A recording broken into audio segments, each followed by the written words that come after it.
স্যামের বোনের সঙ্গে আয়ুষের হওয়া এঙ্গেজমেন্টেরই এবার প্রমাণ রাখতে স্যাম সেই মুহূর্তের ছবি ধারণ করে রাখলো নিজের ফোনে। হ্যাঁ বন্ধুরা, ভিডিওতে লাইক দিয়ে দেখতে থাকুন। যে মুহূর্তে কিনা আয়ুষের হাতে জোর জবরদস্তি স্যামের বোন সেই রিংটা পরিয়ে দেয় এবং স্যামের বোন যখন আয়ুষকে জড়িয়ে ধরে আদর করতে লাগে, ঠিক সেই মুহূর্তে স্যাম বলতে থাকে যে বাবা তোর এই এঙ্গেজমেন্টের এই বিশেষ মুহূর্তটাকে অবশ্যই তো ক্যামেরাবন্দি করে রাখতে হয়, নয়তো বা পরবর্তীতে আমরা লোককে দেখাবো কী করে। ঠিক সেই সময় আয়ুষ বলতে থাকে যে এই সমস্ত আপনি কী করছেন বলুন তো স্যাম, এটা কিন্তু আপনি কোনো মতে ভালো কাজ করছেন না। ঠিক সেই সময় স্যাম বলতে থাকে যে আরে কী ভালো করলাম কী খারাপ করলাম সেই সমস্ত কিছুর হিসাব না হয় পরে হবে, না হয় আপনি এবার ভালো করে ধরে আমার বোনের সঙ্গে কিছু ভালো ছবি তুলি চলুন তো। তার কারণ আমাদের ফ্যামিলি পিকচার থেকে শুরু করে সমস্ত কিছুর পিকচারের প্রমাণও তো রাখতে হবে, তাই না? বলা তো যায় না মশাই আপনি আবার কখন বেঁকে বসেন যে আমার বোনের সঙ্গে আপনার এঙ্গেজমেন্ট হয়নি। ঠিক সেই সময় আয়ুষ্মান গাঙ্গুলি বলতে থাকে যে আপনি ভুলে যাবেন না যে আপনি কার সঙ্গে পাঙ্গা নিচ্ছেন, এবং আপনি আয়ুষ্মান গাঙ্গুলিকে জোর জবরদস্তি করে এরকম করে হুমকির মুখে ঠেলে দিয়ে আপনি কি মনে করেছেন যে এটা এঙ্গেজমেন্ট হিসেবে আপনি দাবি করবেন এবং সেই সমস্ত কিছু আপনি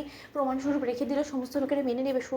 সমাজে আর 4-5টা লোক আপনাদের মতন বোকা পাগল নয়, তারা যথেষ্ট পরিমাণে এখন চতুর হয়ে গিয়েছে এবং তারাও নিশ্চয়ই বুঝবে যে কী পরিমাণে আপনার আমার উপরে জোর খাটিয়ে জোর জবরদস্তি করে আমার জন্য পরিস্থিতিটা কতটা খারাপ করে আমার সঙ্গে আপনার বোনের এঙ্গেজমেন্টটা করেছেন। এবং এই সমস্ত কিছু করে আপনি কী মনে করছেন বলুন তো যে আপনার বোনকে আমি বিয়ে করে নেবো এবং আপনার বোন আমার সঙ্গে আমার বাড়িতে চলে যেতে পারবে? সেরকমটা কোনোভাবেই না। ঠিক সেই সময় স্যাম বলতে থাকে যে এবার যে আপনার আর এত সহজে আর ছাড় হবে না, তার কারণ আমার বোনের সঙ্গে যখন একবার আপনার এঙ্গেজমেন্ট হয়ে গিয়েছে, তাহলে এখন থেকে আমার বোন আপনার ফিয়ান্সে, এবং ফিয়ান্সে হিসেবে তো এবার আপনার সঙ্গে আপনার বাড়িতেও আমার বোন যেতে পারবে। এতে করে কোনো রকম কোনো আপত্তি করার তো আপনি কেউ না, তাই না?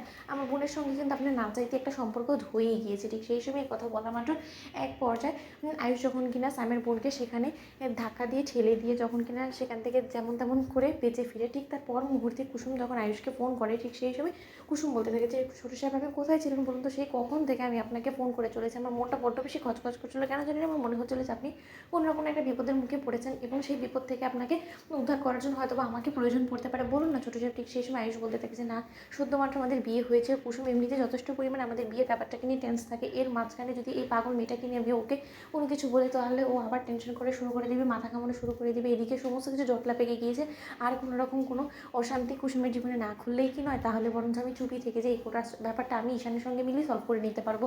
ঠিক সেই সময় আয়ুষ যখন বলতে থাকে যে না কুসুম, তোমার মনের ভুল ছাড়া কোনো কিছু না, এই সমস্ত কোনো বিষয় না, তুমি সমস্ত কিছু একদম টেনশন করো না। ঠিক সেই সময় আয়ুষ বাড়ি ফেরা মাত্রই যখন কিনা ঈশানকে বলতে থাকে যে ঈশান সর্বনাশ হয়ে গেছে, তুই জানিস না আমাকে একজন বাঁচিয়েছিল সেই সাইট ভিজিটে যখন কিনা আমি গিয়েছিলাম, সেখানে তার নাম হলো কি স্যাম, এবং স্যাম রীতিমতো আমার কাছে অনেক করে অনুরোধ করেছিল, বিধায় আমি ওর পাগল বোনের সঙ্গে দেখা করার জন্য সেখানে যাই, এবং সেখানে ওর বোন জোর জবরদস্তি করে আমার হাতে রিংটা পরিয়ে দেয়, এবং এই রিংটা যদি একবার কোনো মতে কুসুমের নজরে পড়েছে তখন কী হবে বলতো? আমার মাথা কাজ করা বন্ধ করে দিয়েছে। তো বন্ধুরা, লাইক কমেন্ট শেয়ার করো, সাবস্ক্রাইব করতে ভুলো না।